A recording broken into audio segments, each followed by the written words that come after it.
Welcome to Crossroads. The government shutdown may have actually backfired on Republicans, and it's possible this affected voter turnout in the recent elections, including right here in New York City. I'll be talking more about what happened in today's episode. Also, meanwhile, the alleged killer of Charlie Kirk is set to face trial, and Charlie Kirk's wife, Erica Kirk, she wants to make sure the whole world sees it, that it's broadcast to the public, and some challenges to that right now. Also, on another topic, Bill Gates said that climate change will not lead to the end of humanity, and amid this whole massive narrative shift, while scientists are now coming out and warning that, hey, dimming the sun, solar geoengineering, is probably a bad idea. I'll be talking about these topics a lot more today, so don't forget to hit the like button. Let's get started.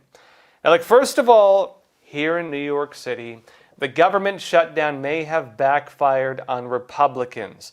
And it's possible this affected a lot of people who turned out to vote in record numbers, including right here in the city. Now, Republicans lost every key contest in Tuesday's elections. President Trump posted about this on Truth Social, and he said that according to pollsters, quote, Trump wasn't on the ballot, and shutdown were the two reasons that Republicans lost elections tonight, according to pollsters. Now, who's to blame for that? Everybody could argue with it. Democrats are the ones who refused to pass the Republican budget. Democrats say the Republican budget was the reason they couldn't vote for it.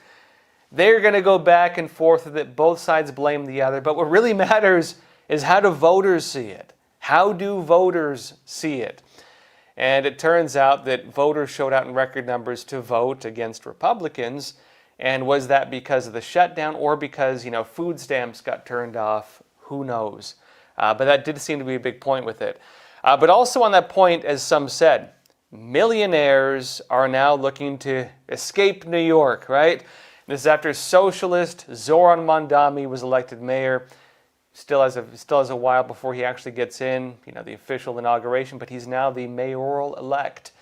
MPA Magazine noted, though, that we're already seeing the effects of it. They say brokers in nearby areas say they're witnessing a striking shift in sentiment in sales. What does that mean?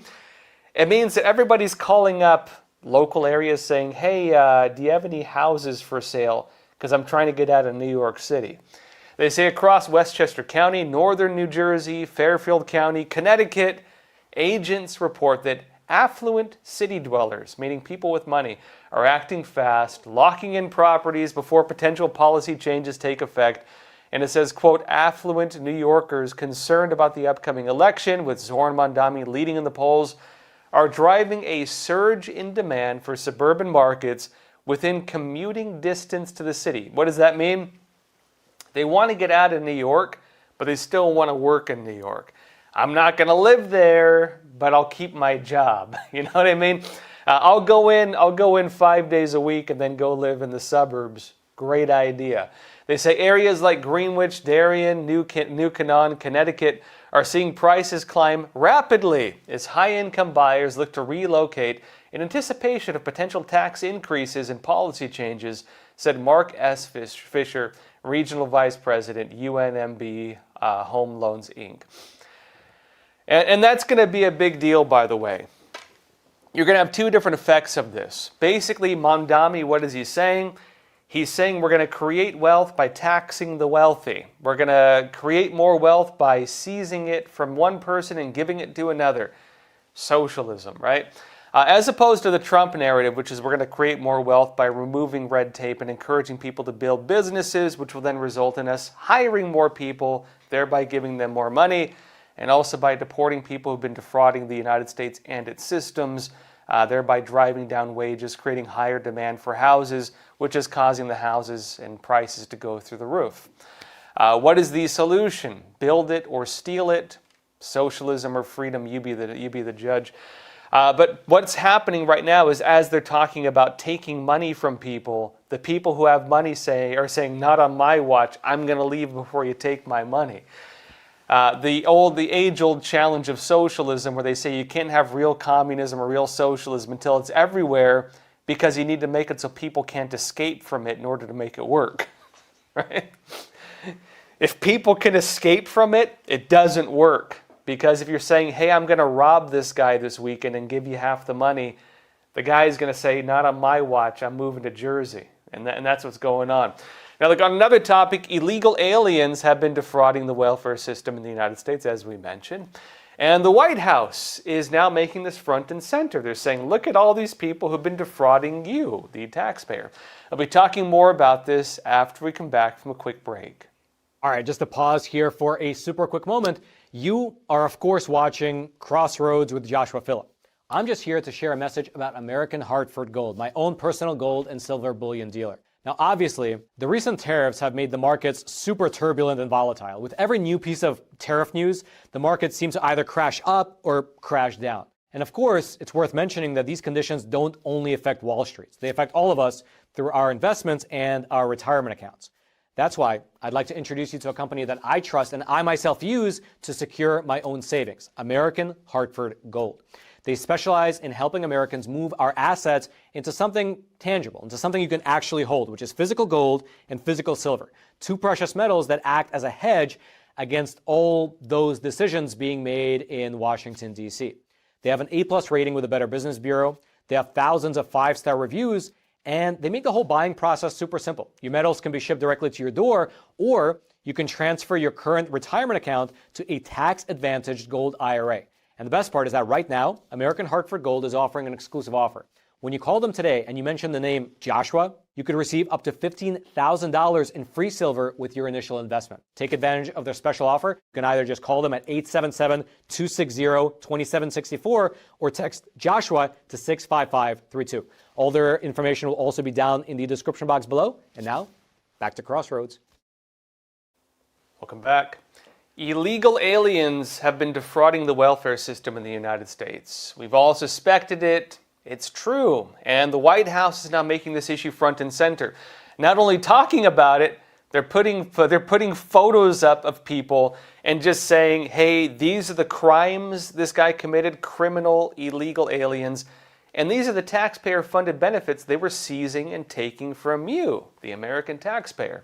This is the actual White House website. It's the whitehouse.com/criminals, or whitehouse/gov.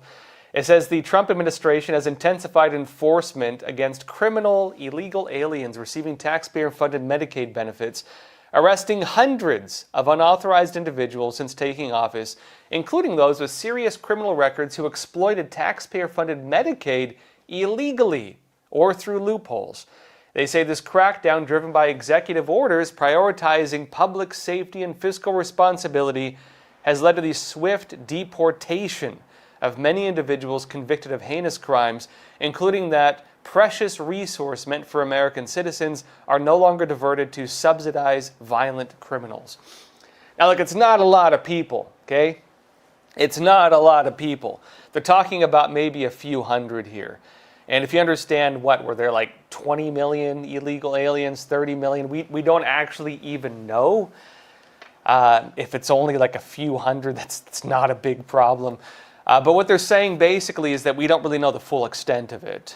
In fact, 21 Democrat states just refused to even hand over information to the federal government for the investigations, looking into, for example, who was receiving SNAP benefits, who was getting food stamps, who was getting other free programs, who was just defrauding the American medical system by using the emergency rooms and then making Americans basically pick up the slack on additional costs.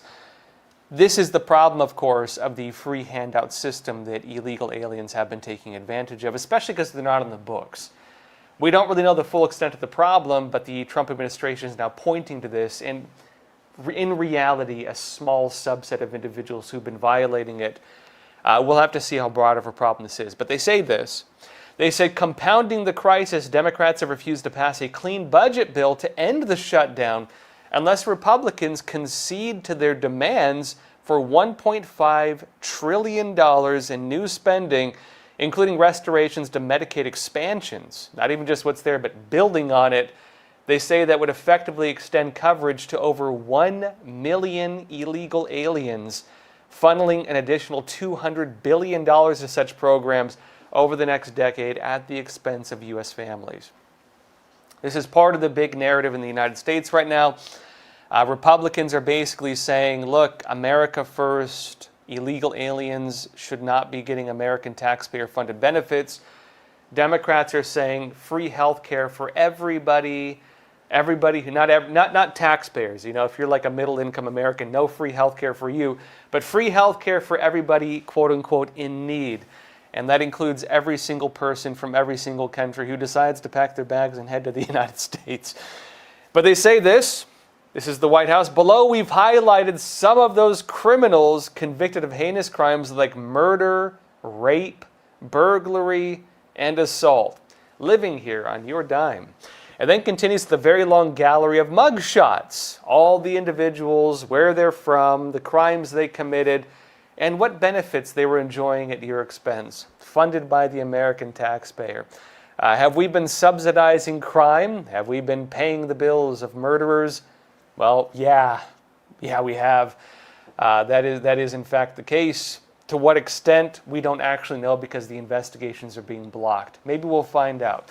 In other news, though, President Donald Trump and many Republican members of Congress and hundreds of Republican figures and organizations were being targeted with a massive spy campaign under the Biden administration. If this sounds familiar, it's because it keeps repeating itself, okay? Some of you watching this show probably began learning about the Epoch Times way back in the day, early Trump years, 2016, 2017, when we were reporting on Spygate. What was Spygate?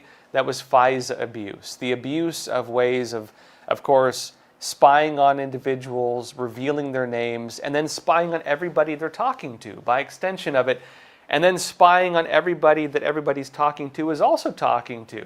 And when you play that game of, phone tag, eventually you find that everybody in the world is connected within like 5 or 6 people, and you're spying on just about everybody you don't like. It turns out they were doing that to Donald Trump and all of his friends and allies back in 2016. Trump came out and said, they wiretapped my, Mar-a-Lago. They were spying on me. And everybody called him a dangerous conspiracy theory, but it turned out it was true. They were spying on the Trump campaign, and that was the scandal that is now known as Spygate. That's now being reinvestigated. It turns out, though, that, again, that was under the Obama administration. When Biden came into office, they did it again. And the new spy campaign is called Arctic Frost. Not Spygate, but Arctic Frost. They did it yet again. And in those investigations, they were basically looking into every single person, at least tied to Trump, who was discussing, hey, maybe there was some funny business in the election. How dare you suggest there's funny business in the election? Time to go to the gulag. And so what they were doing was basically investigating all of them. And what's happening now, the legality of that is now under investigation. So the investigators are now being investigated. Is this going to lead to anything? Is this a 2 more weeks and then it's all going to come down situation where it never happens? We don't know. But what is happening is they're gradually investigating it and showing the findings of what was taking place. Now, with the Justice Department, Attorney General Pam Bondi said this. She said, during the Arctic Frost investigation, again, the Biden era spy campaign targeting Donald Trump and most prominent Republicans and Republican organizations, all of whom were discussing in some way, hey, maybe there was funny business with the election. They said, we found that special counsel that was under Jack Smith seized President Trump's government-issued phone. And they say this means the Biden administration turned over President Trump's phone to special counsel, an unprecedented action. Because what might that mean? Now, normally the communications of the president are really the top tier of national security. If the President of the United States is talking with foreign leaders, the President of the United States is talking about maybe potential wars or threats to the country, if the President of the United States is discussing possible campaigns within the entire system of America, trying to overthrow him through seditious means, and you take his phone and then hand it to some guy who just got appointed randomly to be special counsel, that could reveal all those communications, and that could, you could say on one side, maybe that needs to be investigated. Would people be against Biden's phone being handed to a new special counsel? That's a fair question to ask. I think many Republicans probably support that. But it does raise the issue of how you can basically target somebody and reveal national security information and do other things to effectively launch a palace coup to destroy your political enemies. They say this is an unprecedented action that took place. Pam Bondi also adds, quote, in addition, special counsel subpoenaed all of President Trump's personal phone records. So all of Trump's phone records were somehow received by the special counsel. And she says, we can never again allow this kind of government weaponization in America. I submitted these new documents to our partners on Capitol Hill. I commend our team at the FBI for working diligently to expose this. Now, we have some dueling narratives on this, right? On the Trump side, they're basically saying the Biden administration and previously the Obama administration effectively weaponized the entire government against their political enemies.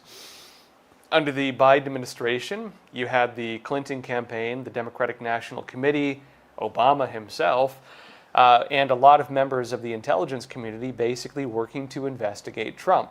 Rumors were being spread that Trump had colluded with Russia to rig the elections. Turns out that was fake. They fabricated documents and then disseminated those and then lied to Congress and lied to the American people, but then used that to appoint special counsels to try to remove the President of the United States from office. Was that a seditious conspiracy or was it confirmation bias? Well, there was a special counsel appointed who said it was confirmation bias. That special counsel now says, hey, I can't talk to you all because I have medical problems. No comment. I plead the fifth. And so we're not going to ever hear about it. But we are hearing other things coming out as they reinvestigate all of this because, again, it turns out that when they got back into power, they did it again.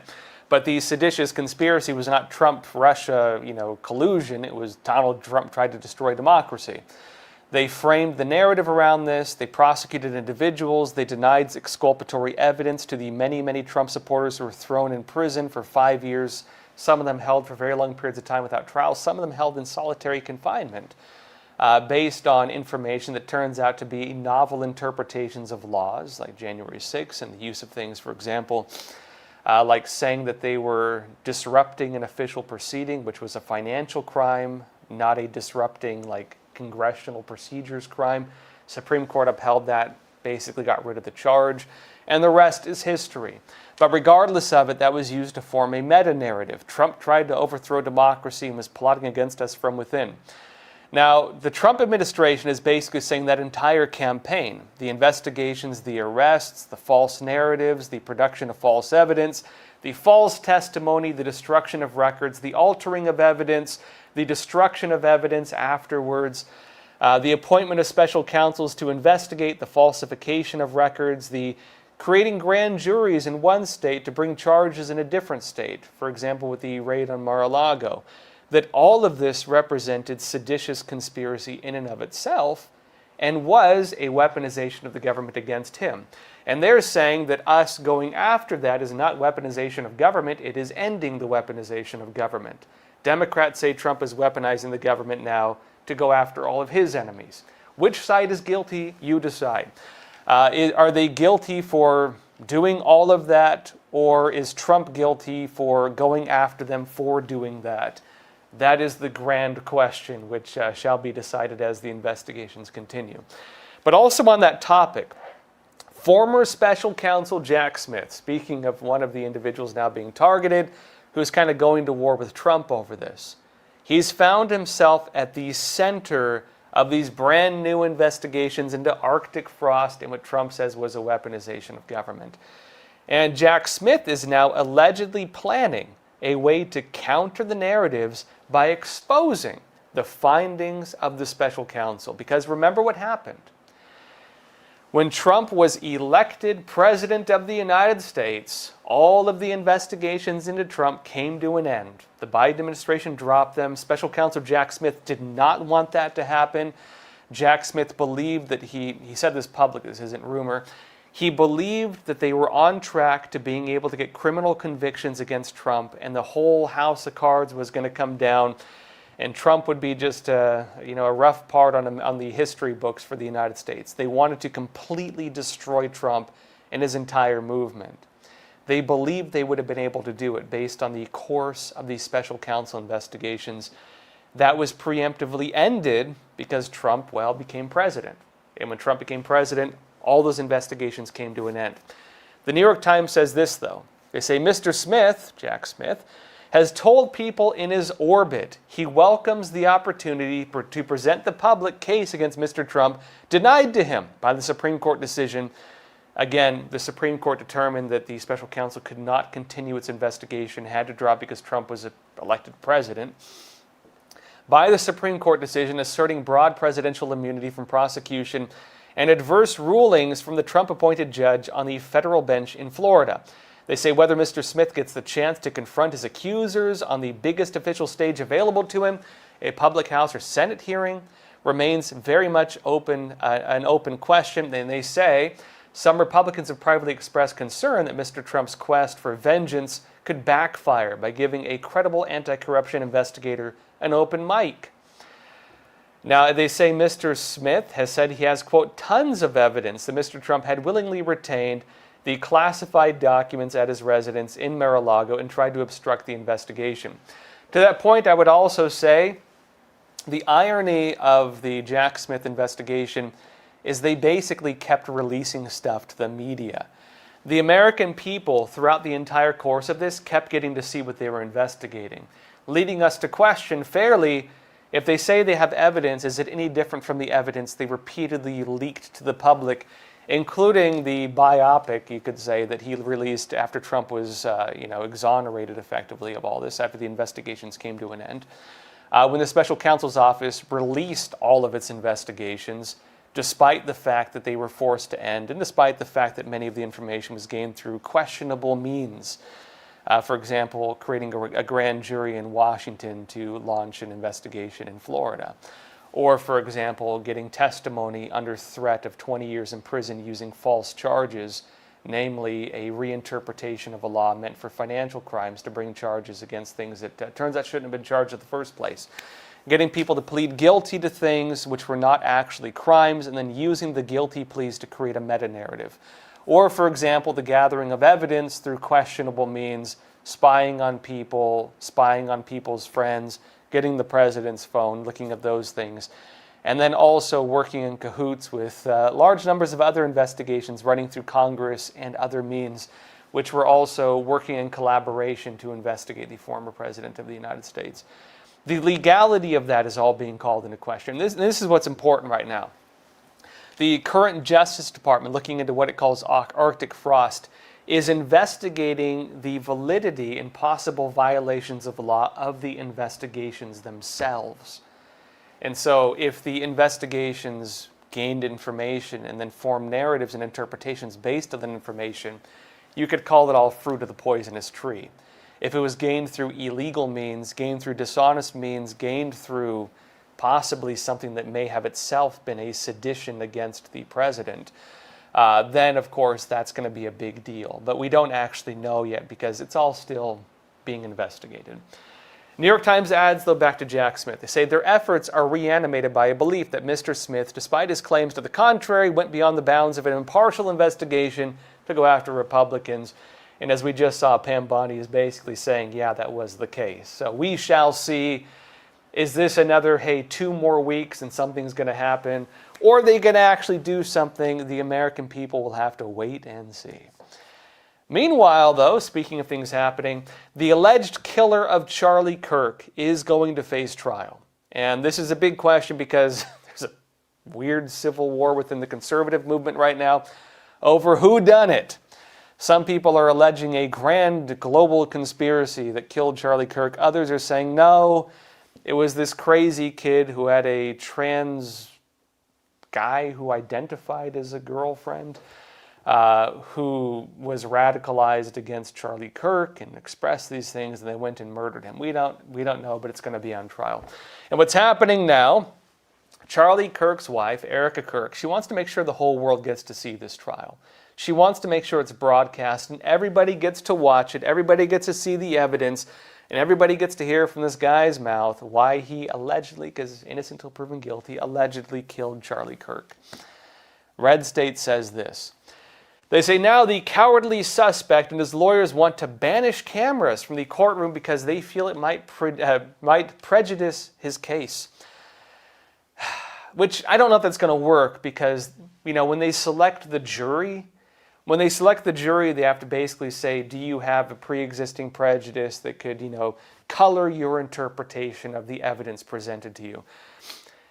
After they get selected, they will then be asked, don't look at news on this, don't watch media coverage on this, don't read social media on this. And the thinking is the jury will not be tainted. Their opinions will not be tainted by prejudice, and they'll be able to judge this fairly. People are going to be covering this, whether it's broadcast or not. The question is, will the coloring be affected by the actual evidence presented, right? I don't think this will stand up because in previous cases, very politically divisive cases, the charges against Trump, the George Floyd cases, for Republicans, this is basically on par with the level of seriousness with this. Many people believe that Charlie Kirk would have become president of the United States, and Charlie Kirk was very, very well thought of by most people on the Republican side of the ticket. Back to Red State, though, they say they've already made other moves to shield their client. In late October, Judge Tony Graff of Utah's 4th District Court granted Robinson's request to wear civilian clothes, but ruled that he would still appear in restraint. So, is he going to show up wearing the old orange jumpsuit, or is he going to show up looking like he's in a business meeting, right? He's going to show up looking like he's in a business meeting or like he's some helpless child, so maybe a hoodie or something like that. That's where it's going to be at. He still has to be restrained. He's still a prisoner, basically, because, again, he's being charged with very serious crimes and they're still holding him. But they are going to make it look good for the cameras. He's not going to look like a criminal when he sits there. He's not going to be in the orange jumpsuit. But it says this: Charlie's widow, Erica, feels strongly that cameras should be in the courtroom. And she delivered some powerful reasons why in an interview with Fox News host Jesse Waters. The full interview airs Wednesday. But in his preview, she noted that neither she nor Charlie was afforded privacy or were shielded from cameras during their darkest moments. A fair thing to say because, if the judge says, hey, no cameras, but we know very similar cases had cameras, does that represent a bias within the court? The key question, the judgment on this, if you go by the actual law, will be this: would the cameras affect the opinions of the jury? Will the news coverage and the social media campaigns and everything else affect the opinions of the jury? Will it make a difference because this is a very high-profile case? You are going to have reporters there. The only difference on whether there's cameras is whether it's broadcast or not, right, as opposed to written about or discussed afterwards. Will that have any different of an effect on the jury than being able to just watch what they already saw with their own two eyes? We don't know. But again, normally in any case like this, the jury would have to agree that they will not be looking at media reports or looking at social media, and that they will try to take efforts to, again, not have their opinions affected by the noise around them. It's a very tough thing to do with something this public, but that is where things are at. Now, on another topic, though. The United States is moving towards targeting strikes in Venezuela, and the Trump administration is saying the days of the country's leader Maduro are numbered. And now, guess what? Maduro is saying, please, no war. Please, don't overthrow me. And he's calling for help, but he's not calling to America for help. He's saying, please, Chinese Communist Party, come and rescue me. You rescued me before by deploying forces to Venezuela alongside Russia and then threatening Trump during his first term in office, saying there's going to be bloodshed if America intervenes. Please do this yet again. Save me, Mr. Wizard. And the CCP is getting involved now. The CCP is coming to the rescue of Maduro, and Russia may do the same. Now, Miami Herald says this. It says, China on Tuesday defended its growing cooperation with Venezuela, saying that its engagement with leader Nicolas Maduro's government, quote, constitutes normal cooperation between sovereign states. The Chinese Communist Party is just engaging in normal cooperation with Venezuela by building up armaments and defensive measures to defend against the United States. And they say it's not directed against any third party. Yes, we're providing missiles and boats and other tools for them to destroy American jets, but this is just what we normally do. It's, quote, not directed against any third party. Will that hold up? I don't think Trump's going to be too happy about this, but they add.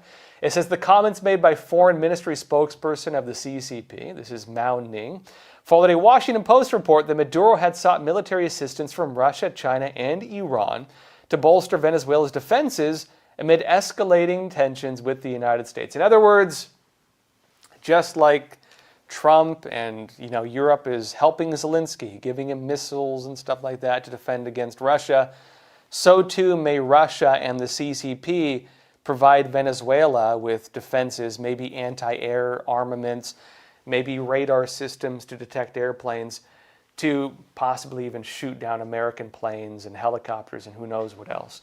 They're actually doing this. They're saying they're going to do it. And the reality of this is that they've said it before. Xi Jinping's main advisor, Qin Canrong, has said they want to pull the United States into a war in Latin America. What better way to do it than Black Hawk Down Part 2, where they shoot down an American jet and we have to go rescue that guy, and Venezuela's leader says, hey, come and get him. Let's see you do it. America could very easily get pulled into a war were that to take place. And China is trying to make sure that happens.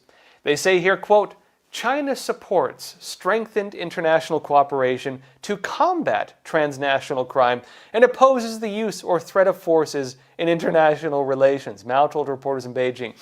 What are they talking about? Transnational crime. They're talking about drug trade. The CCP supplies it. It's like the leader of the mafia being like, we support efforts to stop the drug trade, but we oppose measures to stop it. Wonderful. Why would they oppose it? Because, well, they need to make it sound like they're not part of it. Why would they oppose measures to stop it? Because they're the ones doing it. It's like the criminal saying, I'm against crime, but I oppose you arresting me for carrying out my crimes. How dare you? How dare you persecute me? Now, notes here, she added that China, quote, opposes any attempt to undermine peace and stability in Latin America and the Caribbean, as well as unilateral coercive actions against foreign vessels that exceed reasonable and necessary limits. America's blowing up drug boats carrying precursor chemicals for things like fentanyl that come from the Chinese Communist Party, okay? The CCP is talking about, these poor vessels as the Chinese Communist Party is launching incursions into the entire South China Sea and East China Sea, building islands, putting missiles on the island, claiming ownership, and then attacking any boats that try to go into those areas. The Chinese Communist Party, yet again, is doing everything that it accuses others of doing. It also talks about undermining the peace and stability in Latin America and the Caribbean.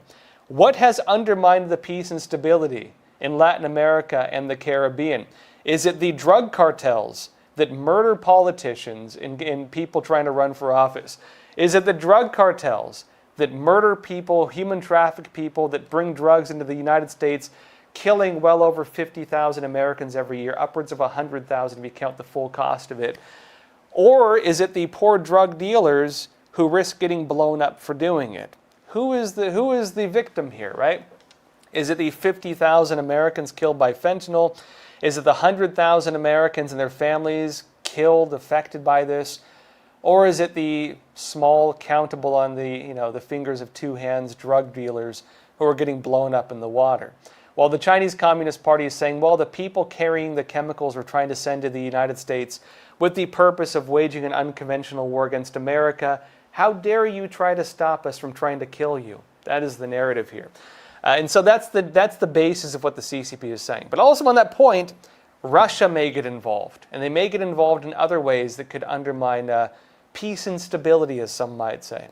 The Telegraph says this. It says Russia could provide its most advanced hypersonic missiles to Venezuela amid frayed relations with the United States. It says the Kremlin claims that the Oreshnik missile is impossible to intercept and can carry conventional and nuclear warheads, meaning they might try to blow up an American aircraft carrier if they go to war with us. They might try to blow up American warships if they go to war with us. They're saying we have the means to do it, we're just not doing it. And notice that Alexei Zuriklov, the deputy chairman of Russia's paramilitary defense committee, parliamentary defense committee, warned that the Americans may be in for some surprises as he opened the door to a weapons transfer to Venezuela.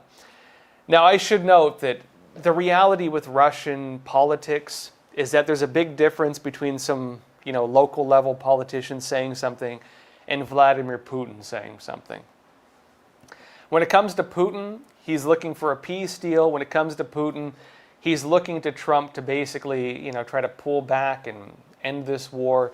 When it comes to Putin, he's worried about additional sanctions that are going to basically destroy the entire Russian economy. Because the funny thing with Russia and its economy is that while we talk about, hey, we're at war with them and there's all these problems, the economy is being propped up because Western Europe is still buying a ton of their oil. They're allowed to do it. It's being propped up because everybody who says they're enemies is still buying stuff from them, right? It's a bit of a funny thing. It's like you're going into war with the guy down the street, but you're still buying cookies from him at the end of the day. You know what I mean? You're keeping it going because you keep buying stuff from him, but you're fighting with him on the weekends. Like that's the way it's happening. All the countries putting on this whole charade, hey, they're our number one enemy, are propping it up by buying their oil. That is the reality of this. But that also creates a weak point. Because Trump and Western Europe, they could say, okay, you know what, no more of that. We're not buying it from you. We're going to buy it from somewhere else. Hey, Saudi Arabia, how'd you like to sell us 20 million new barrels? They'll say, si, senor, yeah, we want to do it. And so on that point, a local official in Russia saying they're going to provide hypersonic missiles. Look, if they have hypersonic missiles, they're going to use them against Ukraine, not give them to Venezuela to pull America into this war that they do not want to have happening. The CCP would love it because the Chinese Communist Party wants America fully engaged in the war against Russia and fully engaged in a war in Latin America because they say it in their own writings. They say this publicly. They want it. Russia doesn't want it, the CCP wants it. And so on that point, we'll see what happens. On the Chinese Communist Party side, though, they also have a big fat gun to their head saying, hey, 100% additional tariffs if you try to question us yet again. And so Trump is basically saying we can completely destroy you economically and destroy your ability to produce anything. So, hey, why don't you back off? And they might back off, but they also might just back off for 3 years until Trump's out of office and then continue doing whatever the heck they want, which for the CCP is how they look at things. On another topic, though, well, something interesting happened. The entire climate narrative came to a very surprising and very odd end. Bill Gates himself, one of the guys most outspoken about this and one of the big guys having money pouring into all these climate change programs, publicly came out in his own writing and said that climate change will not lead to the end of humanity. The core argument that has basically justified all the crazy policies and things they've been doing. He now came out and said, it's not going to happen. And scientists on this front are also now coming out and saying something interesting. They're warning against what's called solar geoengineering. Basically, different ways of dimming the sun, different ways of preventing sunlight from reaching the earth. Who would have thought that, dimming the sun might be a bad idea? If you've been watching this show, we've been talking about it, and people have called it a conspiracy theory, but it's not. It's coming up public now, and they're now acknowledging what I've been telling you for years. It's probably not a good idea. The Guardian says this. They say solar geoengineering could increase the ferocity of the North Atlantic hurricanes, causing the Amazon rainforest to die back and cause drought in parts of Africa, if deployed above only some parts of the planet by rogue actors, a report has warned. Who would have thought that dimming the sun could basically destroy entire regions of the world, kill the Amazon rainforest, cause natural disasters, and again, even cause more droughts in Africa. What a terrible thing, right? Causing the deaths of who knows how many people. They say, however, if technology to block the sun was used globally and in a coordinated way for a long period, decades or even centuries, there is strong evidence that it would lower the global temperature. The review from the UK's Royal Society concluded. So they're basically saying, look, we could actually reduce, potentially, there's strong evidence, not even guaranteed, strong evidence that we could reduce the global temperature by doing like stratospheric injection, where you put chemicals in the stratosphere to dim the sun, which is one of the proposals Bill Gates actually had. We could do it very cheaply. We could do it. We might lower the global temperature by a few degrees. Yeah, it could kill the rainforest. Yeah, it could cause hurricanes decimating parts of North America. Yeah, it could eliminate the last remnants of water in Africa. But you know what? You got to break a few eggs or kill a few 100 million people for the greater good, like lowering global temperatures by a few degrees. Right? That's what they're saying, and they're not saying maybe it's a bad idea. They say here, quote, the researchers emphasize that geoengineering only masked the symptoms of the climate crisis, like masking the sun, hypothetically speaking, and did not tackle the root cause, the burning of fossil fuels. Who's guilty of that? Mostly China and India, actually, and who's not responsible for it? Mostly the civilized Western world. But they say this because, again, most climate change policies do not affect China or India and only affect the Western world. They say geoengineering could only complement the cutting of emissions, not replace it, they said. And they say here, quote, this is Professor Keith Shrine of the University of Reading. They say, this is not a question of whether solar geoengineering is safe, as it is clearly not without risks, like destroying parts of the world. This is the guy who led the report, right? They say, however, there may come a point where those risks are seen to be less severe than the risks of insufficiently mitigated climate change. So if they say that, hey, humanity is going to be destroyed by climate change, and yeah, we might have to kill a few 100 million people by, blocking out the sun, hypothetically speaking, or at least partially, right? Solar geoengineering is partially doing it. Maybe it's better. At least some people will live. It might not be Africans or people in like Latin America or people on the coasts of North America, but some people will survive, and that's better than the end of humankind from climate change. But they say this also as Bill Gates himself has acknowledged that climate change will not lead to the end of humanity. Meaning, well, is that a global policy? No. But it is a big shift in the United States, at least on the narrative front, right?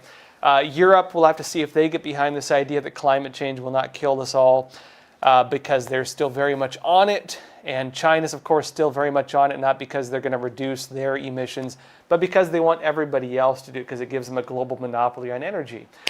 We shall see.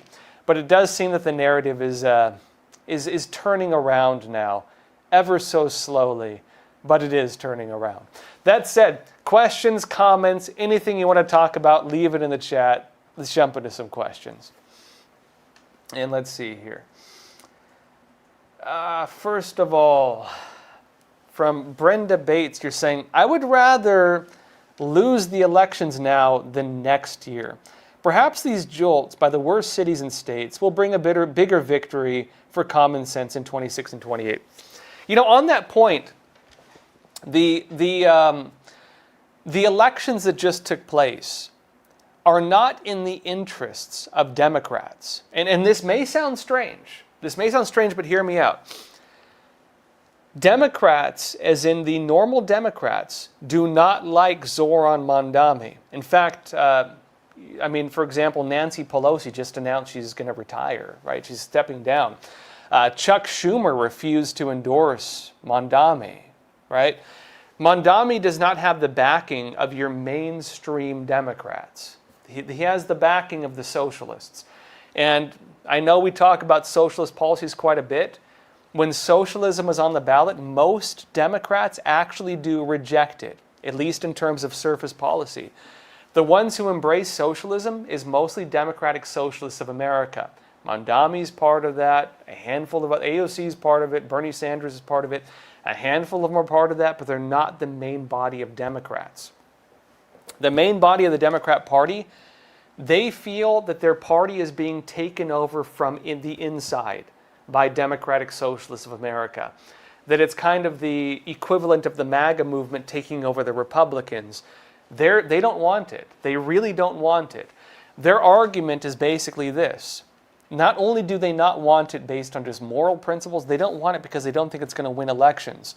New York City is being taken as the example of how it's all going to go. Let's talk about New York City, okay? Mamdani is very popular with people not born in the United States.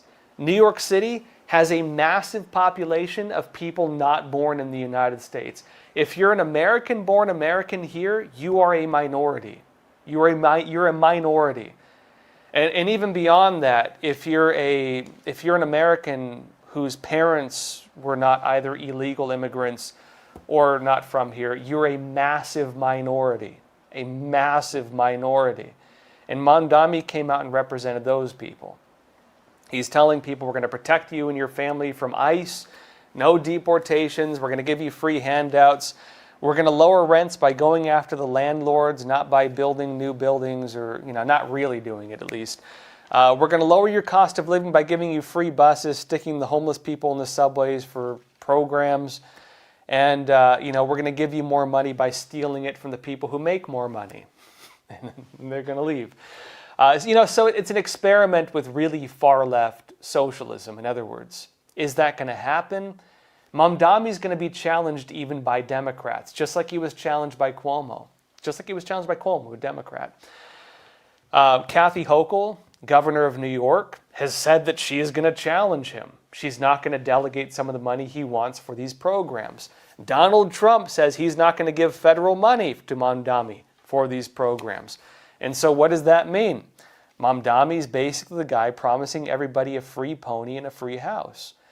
Elect me and I'll make all your wildest dreams come true.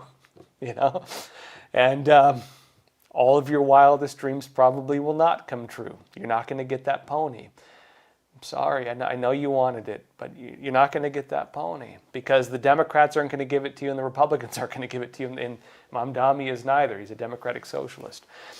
And so New York is kind of an anomaly on this. Also, it was a split ticket basically between a democratic socialist, a Democrat, and then Curtis Sliwa, right? Who was not really a Republican. Trump didn't back him. He doesn't previously. I don't know where he stands now. He used to not like Trump. Trump actually backed Cuomo, who was a Democrat, and Cuomo was the moderate, so-called Democrat. It was not in any way a Republican versus Democrat election. It was not an election targeted at the average American voter. It was targeted mainly at first and second generation immigrants. And those are the people who voted for Mamdani, and then really a lot of young people, mainly women between the ages of 18 and 29, who overwhelmingly voted for him alongside a lot of the immigrants and second generation immigrants. That's the Mamdani campaign. That's not going to be a working model for the rest of the country. Also on that point, the other reality is he's going to have a lot of trouble implementing some of these policies. If you were to get my take on it, he's probably going to be like Bill de Blasio. People are saying, oh no, a socialist just got elected as mayor. We've had socialist mayors in New York, right? Bill de Blasio was with the Sandinistas, okay? He was with the Sandinistas. So, a communist mayor of New York is not a new experience. It will not be that different from what we've had previously. That's the reality of it. On the point, though, where Brenda Bates notes that you'd rather lose the elections now, and that what you're saying is basically what the Democrats are warning about. So this is important. A lot of people, again, are framing this as a Democrat victory. It's not. The Democrats did not want this. And I mean like the Democrat establishment did not want this. This is why Nancy Pelosi is stepping down, because of this faction she does not agree with. This is why Schumer is not happy about it, why he's said as much. The main body of the Democrat establishment does not like these very extreme types. And they have butted heads with them, and they believe they're basically trying to subvert and take over the party from the inside. They do not like them. They don't get along with each other. And part of that is also because they don't believe it's going to win the main elections. They believe it's basically going to create the policies that made them lose the elections in 2016 and 2024. It's the same policies that are too extreme for the average voter that have driven away a lot of the moderate Democrats to become conservatives. Look, Trump used to be a Democrat. RFK Jr. used to be a Democrat. Geez, do we want to go down the list? Elon Musk used to be more of a Democrat. I don't know where he stands now. I mean, you can go down the list. Joe Rogan used to be more of a Democrat. You have a lot of people on the Trump side who used to be Democrats, again, including Trump himself. And so a lot of people have been driven away. They say, I didn't leave the party left me. You became too extreme. And so a lot of the party says, if we're going to keep winning elections, we need to go back to the middle and show them that we still stand for what we used to stand for. And, it is true also that the Trump rhetoric is what they're using. The Trump rhetoric is basically this. I'm not going to talk, well, Trump talks about it, but they want to drop the really extreme rhetoric. It doesn't mean they're not going to do it, but they want to drop the rhetoric. They're not going to be talking about gender changes for children. They're not going to be talking about, I don't know, bring everybody in the third world to America and give them free health care. They're probably not going to say that. They're going to say the health care for everybody. They're not going to talk about those things because they believe those are losing policies for the average American. Instead, they're talking about what Trump talks about. We're going to make your life better. We know you've suffered so much. We know it's hard to get by. We know you can't afford a house. And all the young people, and even people who think they're young but are not, like myself, right? Your millennials. They're all going to say, you know what? I can barely afford anything, and I'd like to own a house one day, and I can't buy one. So, hey, I'm going to vote for the guy who says I can buy a house possibly one day. The difference is this, is how do you get to it? The Trump side is basically saying we're going to get to it by building more houses, changing zoning laws, deporting illegal immigrants who've been buying up all the houses and driving up the prices. And by creating more supply, we're going to use free market principles to lower the cost. Great. We're going to create more businesses by bringing manufacturing back that has fled the country, which creates all the wealth that we've basically been sending to every corner of the world except for the United States. And we're going to make you more wealthy by bringing all that money we've been sending elsewhere back here and give it to you. That's the Trump policy in a nutshell. The Democrat policy is basically saying work with the unions, work with the donors, work with this stuff, and we'll the government is your greatest protector, and we're going to do it. We're going to tax people more to give it to you, right? That's what they're saying. The Democratic Socialists are saying we're not going to, we're basically going to keep bringing all these people in. We're basically going to keep making zoning laws.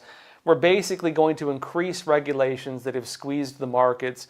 We're basically going to continue doing all these restrictions on new construction and zoning laws and red tape that make a finite resource, but we're going to lower the cost for you by forcing the landlords to lower the costs, which is going to make it so landlords basically have to sell their properties. And does that mean the banks own it? Or does that mean foreign buyers or major investment firms buy it up, which has been what happens. And then the prices basically stay the same or get worse. Again, you can promise everybody a free pony. The question is who gets the pony, right? You can promise everybody, hey, we're going to do this, but your wildest dreams may not, in fact, come true. And so by doing this earlier, as Brenda notes, it may give Americans a chance to see the results of the promises, the results of the policies.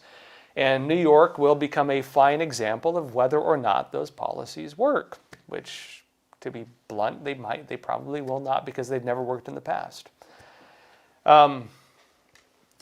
Let's see, this is from Macadamom, or Me Kate Mom. You're saying, in my humble opinion, we are also reaping the rewards of a Marxist-influenced public school system over the past generation, where 50% of young people think communism would be a good idea and vote accordingly. Yeah, well, the other thing Mamdani did is he went on a real identity politics narrative, right? He's eating with his hands. He's from Africa. He's talking about I think I watched his speech. Okay, I watched his speech last night to see what he actually said, and he's talking about the abuelas, the grandmothers from Mexico who are illegal immigrants. He's talking about the Senegalese taxi drivers. He's talking about, he invoked all these migrant and illegal immigrant pockets in New York City and says, we represent you. He says he's an immigrant. He represents the immigrants. Diversity is our strength type narrative.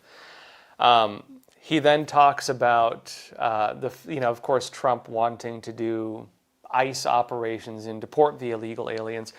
And he says that migrants will protect migrants. We will protect you. So, meaning New York City under him will mobilize forces to prevent deportations, right? Or maybe New Yorkers will be mobilized to push back against ICE, which may be illegal, by the way. But that's what he's coming out and saying. And so you have these kids, and what have kids been taught in schools? Well, in New York City, they can't read and they don't know math, right? You literally have kids graduating from high school in New York, and they can't read, okay? Now, I don't know how you do that.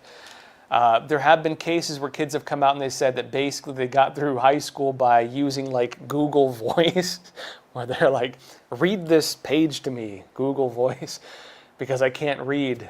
And, they're like in honors programs and they can't read. So how do you get into an honors program when you don't know the basics of what an education is? You can't do math. You can't read a book. You can't read, My Dog Spot or something like that.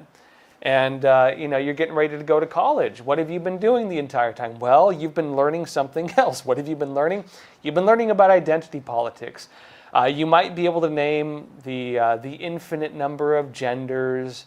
You might be able to recite the old, talking points, around how the government is our greatest protector, and to be more protected, we need greater state control. How we need democracy, but democracy only if you're a certain color or a certain race, or certain ethnicity or something like that. They're being taught identity politics, right? They're being taught identity politics. They're being taught social struggle. They're being taught that certain groups of people are the enemy and other people are the quote-unquote allies. And if you want to be a good person, you need to be an ally. And being an ally means you have to fight the fascists. And the fascists are everybody who politically are opposed to the far left of the spectrum of politics. Anybody who's not a socialist is a fascist. And if you want to be an ally and you want to not be an oppressor, then you have to fight against everybody who's not a socialist. That is literally what kids are being taught in high school. They're not being taught the most basic forms of academics. They're not being taught history or real history. They're not being told about the history of genocide or communism. They're not being taught basic economics so they can say, hey, maybe that won't work. They're not being taught any of that. What they're being taught instead is how to be the attack dogs of a far left ideology. And so what happens when somebody comes out and says publicly, hey, I'm an ally, hey, we're going to fight everybody you've been taught is your enemy your entire childhood, hey, we're going to come together and I'm going to give you everything that you were taught in school we need to achieve utopia, what happens? All the young people are going to vote for it because they've been brainwashed on all those narratives and talking points. Their entire childhood, their entire upbringing, their entire education, their TikTok feeds, their Instagram feeds, their YouTube influencers have all been telling them the exact same thing, and their echo chamber has been telling them that we need to do this to defeat the evil people, and you're good if you help us defeat the evil people. And then some guy comes and says, hey, join me, allies. Let's go defeat them. Let's create the utopia that has never worked in the past, but we're going to do it yet again. And they say, great, and they vote for him. That is what has happened. And then you have a lot of people from other countries who say, hey, I came here to live off the American taxpayer. what better way to live than to get more money from the American taxpayer? I'm going to vote for you, buddy.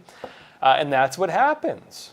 That's what happens. And so, yeah, that is in fact what happened in New York. Denise B., you're saying, is Europe buying oil from Russia because it's cheaper or because they don't have an alternative? Same for the U.S. buying anything from China at the present. Yeah, it's kind of the grand charade, okay? It's the great charade. Europe says Russia is, the threat of Russian influence, the threat of Russia trying to take over Europe, the threat of World War III at our doorstep. But they literally prop it up by propping up their economy.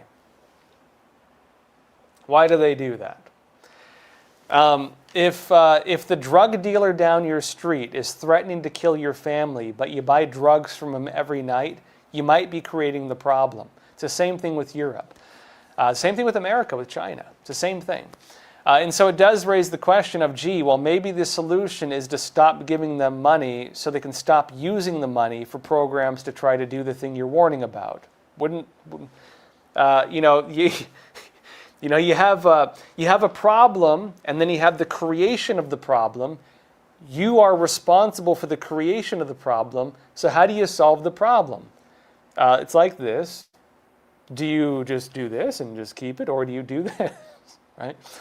I don't know. Maybe this is too difficult for the modern economist to grasp, that financial incentive may in fact be causing the problems they face. But I don't know. Maybe it's like that Simpsons meme, right? Where was it Bart or Lisa's holding a sign, right, saying something to these kids. Hey, maybe the problem would go away if you stop paying for it. And then the guy stops him and said, those kids would be very offended if they could read. Maybe it's that problem. Those kids would be very offended if they could read, because apparently they cannot. They literally cannot. So, but it is a problem too. On a more serious point, okay, because America is just as guilty of it. We tend to draw a very thick line between business and security.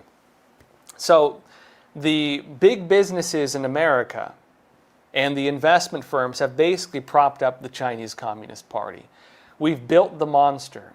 We've built Frankenstein, and we keep zapping it with lightning, okay? We've created the monster that wants to kill us.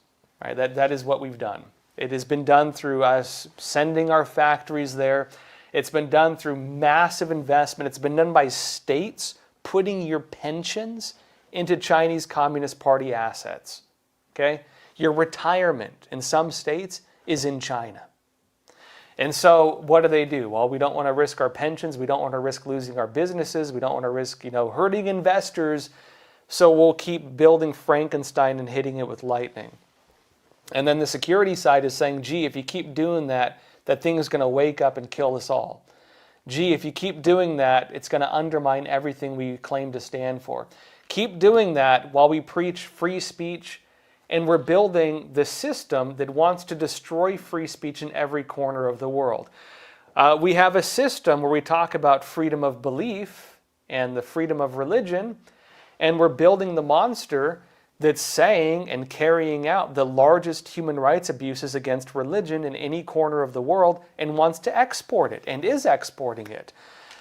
It goes against everything we claim to stand for. It goes against every principle we're supposed to represent. It goes against every interest for future generations.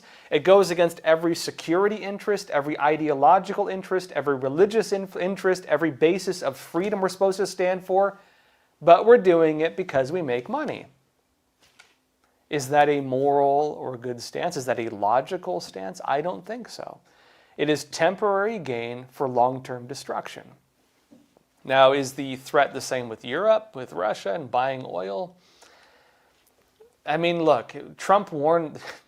Does anybody remember Trump's first term in office?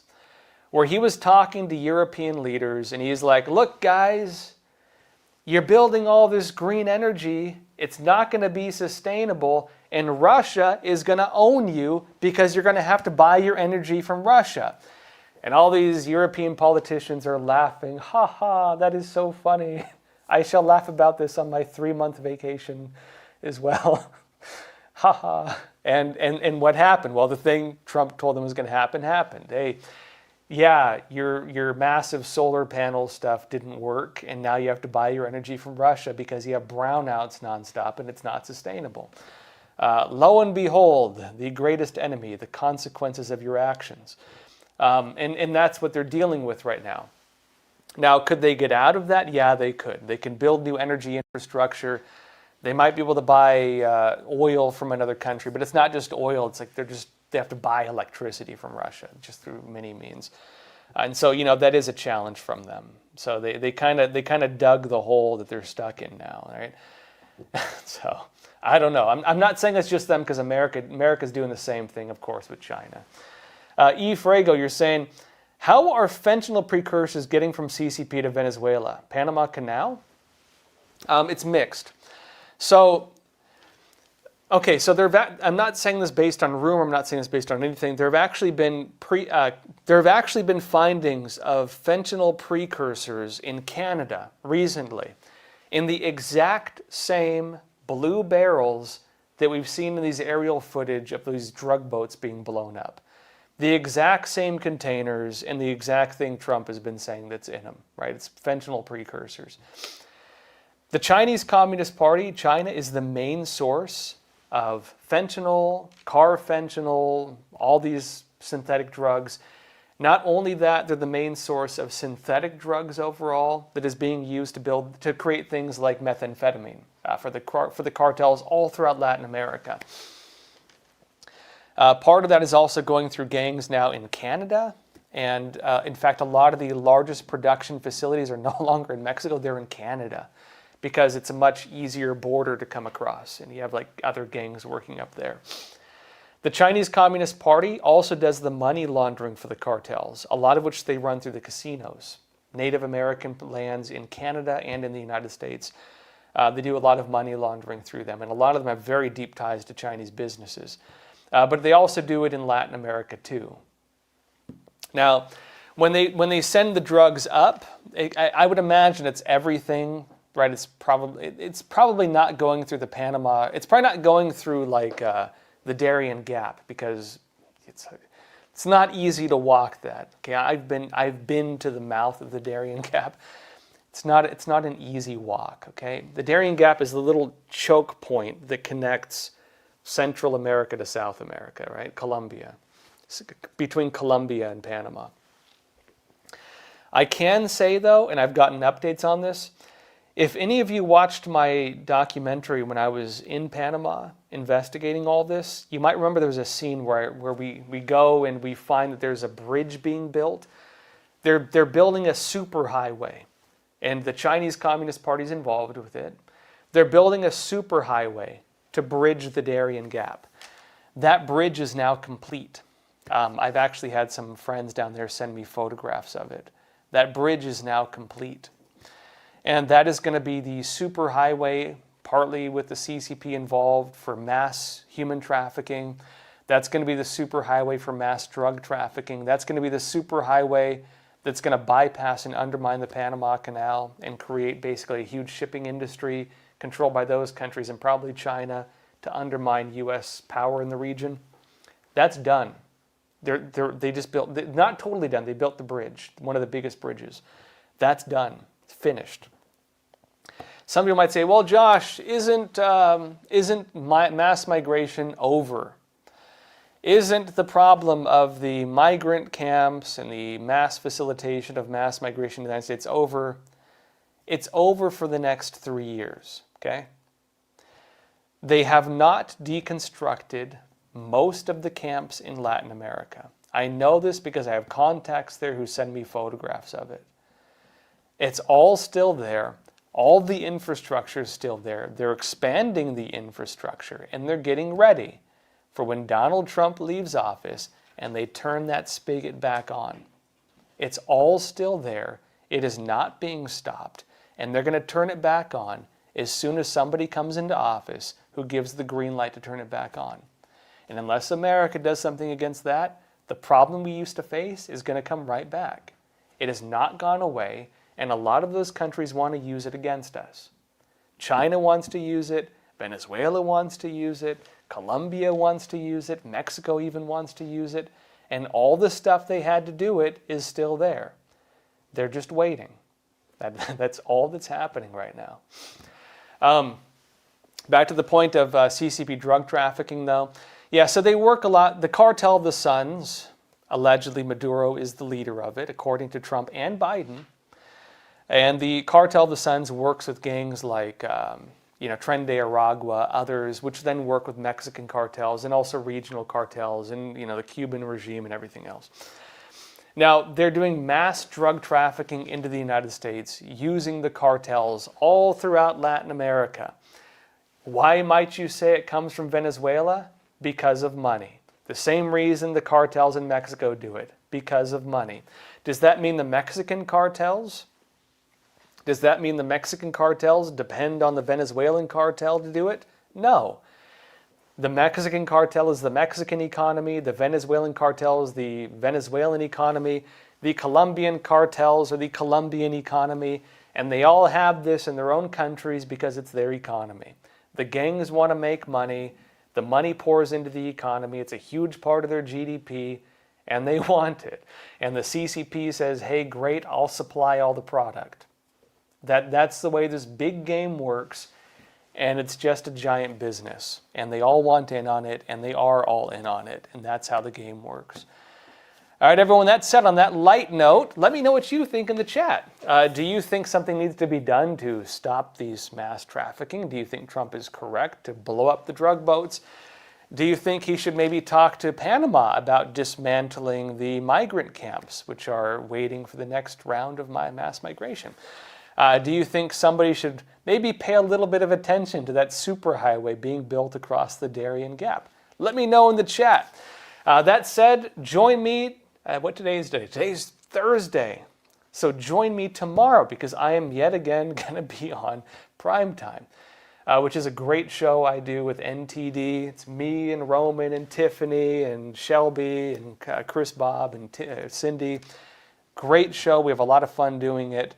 And I haven't been on it in a while because, as you know, I've been on the road like almost nonstop, which will not stop, by the way. And I have some big updates soon. I'm not going to say it yet. Big updates coming soon on a very big production I've been putting together through all these travels, and I'm working on another one already as we speak. So that said, join me tomorrow on Prime Time. And that said, thank you all so much for being here. Enjoy your weekend otherwise. I'll see you on Monday. And as always, please take care of yourselves, stay informed, and stay free. Thank you.